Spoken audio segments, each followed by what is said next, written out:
একত্রিশ সাবেক অপসারণ কাউন্সিলর।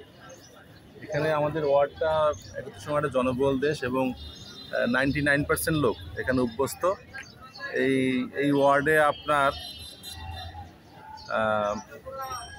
1% লোকও স্থানীয় লোক নেই।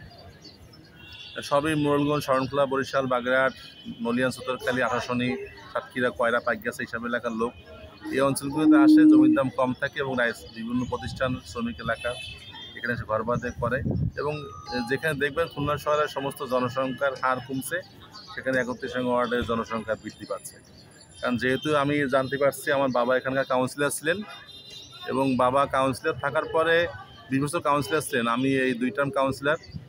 আমি দেখছি বরাবরই আমাদের এলাকার ভোটার সংখ্যা বৃদ্ধি পাচ্ছে এবং আরও যদি আরও আনুপাতিক হারে আসে আরও জনসংখ্যা বৃদ্ধি পাবে।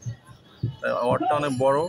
আর এখানকার সমস্যা হলো যে নদী উপকূলীয় অঞ্চলে নদী থেকে যখন জোয়ার হয় তখন জোবাগুণ হয়, বিভিন্ন গুণ হয়। এই গুণের সময় নদী থেকে উপচে পানি ওঠে। আর আপনার বিভিন্ন ক্লাইমেক্সের সময় শহরের 3-4 ওয়ার্ডের পানি ওইখান থেকেই নামে, আমাদের ওয়ার্ড থেকে নামে। এই এত পানি নামার পিছিয়ে আমাদের যে গেটের যে অবস্থা, গেটের যে সম্পূর্ণ অবস্থা তার জন্য ফ্লাড হয় এবং রাস্তাগুলো যেহেতু কেডিএ ওই সময় প্রকল্প কেডিএ ইন্ডাস্ট্রি এলাকা হিসেবে কোনো তাদের ছিল না।